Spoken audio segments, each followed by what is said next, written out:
Folks, today we are going to do one of the most in-depth breakdowns of the Charlie Kirk shooting. There's a lot that's not making sense. We have a podcast that I'm going to be doing long-form content on. The first video is going to drop at the end of the week. That's going to be at this channel here. There's going to be a link below the video. Go subscribe, get ready for it. The first episode is going to break down the entirety of the Charlie Kirk shooting. So there's been a lot that's come out about the shooter. There has been a lot that's came out about if this is actually the shooter. There have been a lot of mugshots released.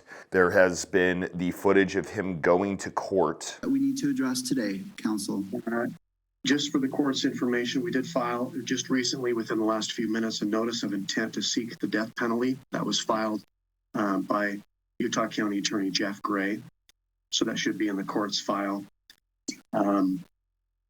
Other business that we need to address today. And for me, everything just shouts, does all of this really make sense to the average person? The answer is probably yes, because most people out there don't really think about stuff ultimately in a high-level way. A lot of people don't question things. A lot of people still have faith in our government. And it is honestly one of the wildest things out there, because we've just dealt with the Epstein stuff, where they have done everything to not release it, including saying Trump was an asset or an informant. If you're an asset or an informant, why would the whole thing be a hoax? Why not just release the stuff and be done with it? Just kind of doesn't make that much sense at all. But the first thing we're going to show is a little clip where we have some kind of dispatcher on the university grounds talking about the shooter, saying that he is east of the library in all black clothing, and they also say the person has a rifle.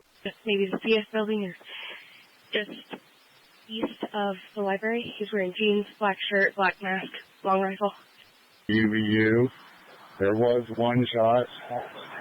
We are staging at the front of the school by the roundabout. Okay. So then they release this picture, and it's not the best picture in the world, but here's what I will say about it. And a lot of people in the comments on X feel the same way. It for sure looks like a prosthetic. It looks like a fake face. Does not look like normal facial features. It just doesn't really look real. Now, this was reported. They're saying that he has a black rifle. I'm not seeing from the pictures where the rifle is. But what I will say is this dude looks very sketchy. He looks like he's someone who is either undercover, some level of government, some level of contracting group. I mean, it looks like ultimately he watched too many of those shows where they're about these contract killers, where they go in and they have to have the suit on and the Ray-Bans and slick back hair and, I don't know, a fake face. I don't know. I mean, are people buying this? We got 15 different suspects. One looks like this dude, who actually had a conversation with Charlie Kirk in one of his shows and was very pissed off at him. Debate, but you don't It was debate. not a U.S. citizen, first of all. You want to have a debate, but you actually don't debate. There's nothing more ill-faith than this. So No, you're not. we already have a mic. Name two times. Name two times where you've changed your Show me mind. you're losing without telling me you're losing. I know I said I'm not going to show anybody's face, but I don't truly believe these are the killers. The two faces don't add up. So did they get the suspect wrong?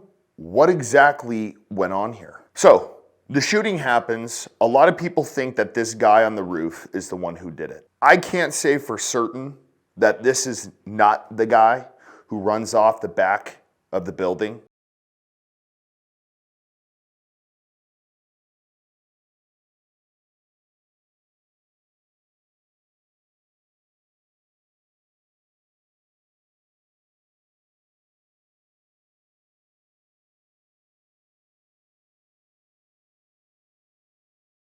But I can confidently say he does not have a gun when he's running away. It's not in his pants. He didn't break the entire gun down. That takes forever for that gun. And it's not up his ass, even though he probably would have really enjoyed it, knowing that he was dating a trans person. Who knows, maybe it was up his ass. That would make this thing make a lot of sense. No. There's no way a 48-inch gun is going that far up. Okay, y'all get the point. We don't need visual here. But he runs out the building. Then the FBI finds the gun in the woods during the daytime, and they've got flashlights all over it. Has anyone here ever used a flashlight when it is bright as day outside? Would it even come to mind? Would you even go to your pocket and say, you know what? My eyes just are permanently stuck on nighttime. So even though there's light outside, I need to make sure there's a flashlight on it. No. Then they release images of the suspect. Then the suspect's father turns him in. That's a whole nother subject that we're gonna go over on the podcast because that's wild. They bring him into court, it's all good.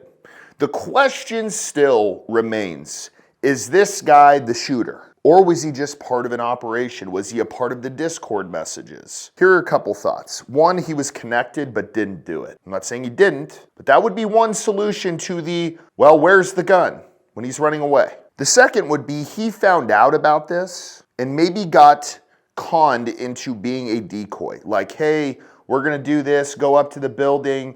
Then he heard the shot, freaked out and ran away. To me, that's what makes the most sense. Because otherwise the gun would have not been in the woods, it would have been on top of the building, or it would have been a different gun. Now there are a lot of people who broke down the shooting. A lot of people have said that he was wearing body armor. At first, it didn't look like it to me. But I was looking at a bunch of different videos and I saw one that very clearly outlines body armor. A lot of people said that it may have hit the top of the body armor, bounced off, and hit him in the neck. For me, the problem with that theory is it is almost a guarantee that that bullet is going to somewhat fragment, especially if it's a level 3 or higher plate. It could have not, but in my opinion, if it's bouncing off something, the entry is going to be bigger. There have also been other theories that the guy just shot him straight in the neck. Maybe he was aiming for his head and they missed low because they were shooting from a high point. The problem is there's no exit from that angle. And nobody on earth is going to tell me that a 30-06 going anywhere from 3,000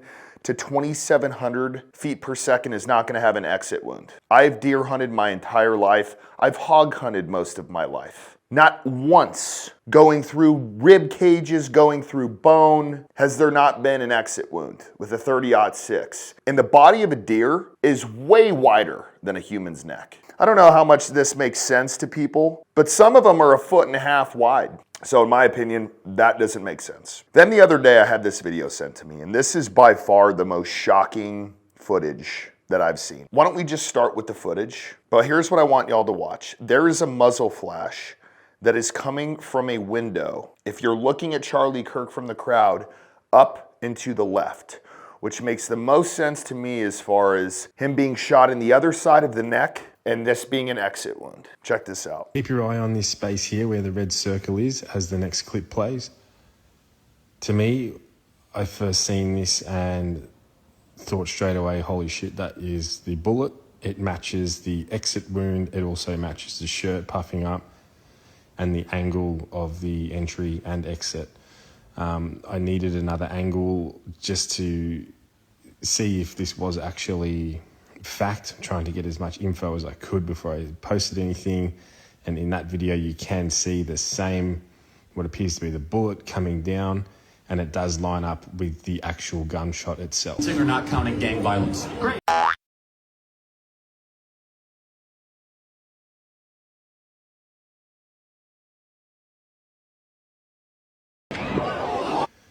So again, I needed another angle. I found this video, and this one's a little bit harder to see, but you can see something go down into the back right-hand side of Charlie. So from this, looking at Google Earth and drawing a line from where I believe the shooter was,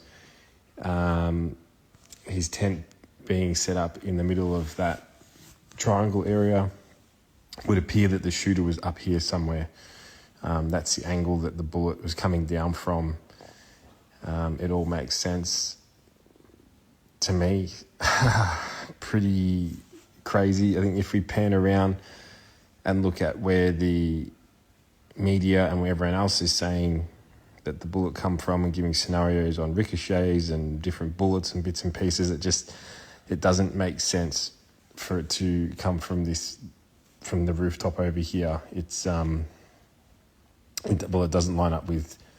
So pretty wild stuff. There are a lot of theories here. There are a lot of ideas, but I'm just gonna flat out say this is what makes the most sense to me. The first video shows a clear muzzle flash. There are also a lot of people saying from the crowd that it sounded like a 22, maybe a handgun. It did not sound like a 30-06. A 30-06 is very, very loud. If it truly was a 30-06, the entire crowd would have ducked or jumped out of their seat. I don't know how many of y'all have shot at a property maybe that's completely surrounded by trees or even under an awning at a shooting range.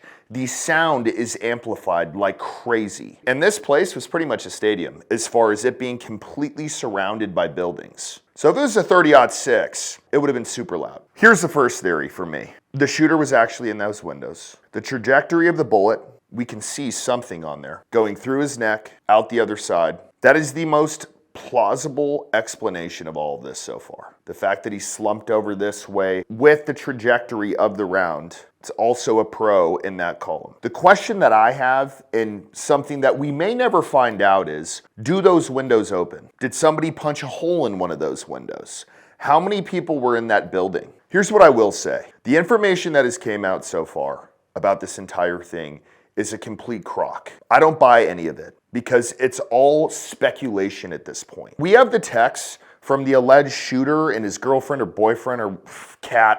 I really don't know what this dude's sexuality was, and it ultimately doesn't matter. People are playing this as a card, or the media is, to try to create this story where all of us get distracted at the facts of the case. An alleged murder with such specific text messages about the alleged murder weapon, where it was hidden, how it was placed, what was on it, but also it was very touching in a way that I think many of us didn't expect. A very intimate portrait into this relationship between the suspect's roommate and the suspect himself, with him repeatedly calling his roommate, who was transitioning, calling him my love, and I want to protect you, my love.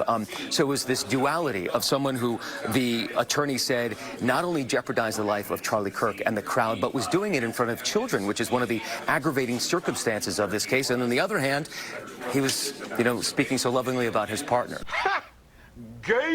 We want to know who the actual shooter was. We want to know where the actual shot was placed. We want to know what everything went into this. Because as of now, the government thinking that, we can just put out a couple of texts. Clearly, they've been doctored. Clearly, there is shit missing. I mean, look at the conversation. It's comical. Judging from today, I'd guess Grandpa's gun does just fine. I don't know. I think that was a $2,000 scope. Delete this exchange. My dad wants photos of the rifle. He says Grandpa wants to know who has what. The feds released a photo of the rifle and it is very unique. He's calling me right now, not answering. First of all, that gun is not unique. Like, it's not granddaddy's old rifle that's got engravings from the damn Civil War in it. It's not a unique rifle. It's a very normal rifle that you could go to literally any gun shop and find something very similar to it. So, I mean, I have to ask, are these really real texts? Like, what are all the dots on top of Robinson? Is that deleted messages? Is that etc.? Since Trump got into office, my dad has been pretty diehard MAGA. Why would you be talking about that after you just shot a guy? Why does that matter at this point? See what I mean? Like, these texts don't really make sense after you just shot somebody. They would be way more like, hey, got to get rid of the gun, got to do this, got to do that. I mean, ultimately, texts at all don't make any sense. If this dude had a lick of sense and actually wanted to get away with it, he wouldn't be texting all this shit from his phone, which once again is a tick in the column of this is total bullshit. I'm gonna turn myself in willingly. One of my neighbors here is a deputy for the sheriff. You are all I worry about, love. I'm much more worried about you. Don't talk to the media, please. Don't take any interviews or make any comments. If any police ask you questions, ask for a lawyer and stay silent. Okay, so the psychology or the thought process behind this is, if you were planning on getting caught, why not just get caught? Why flee the scene? Like, why are all these texts a thing? That's what I'm saying. It's like, this is a distraction. This is stuff that everybody put out and said, oh, look at this. It's this trans person and they were in a relationship and look at how weird they all are. And yeah, all of that's fine and dandy, but none of it makes sense. None of these texts make any fucking sense. And meanwhile, we still have people celebrating the death of Charlie Kirk. Here's a kid, a 19-year-old, who just got his ass handed to him for like stomping on a Charlie Kirk memorial.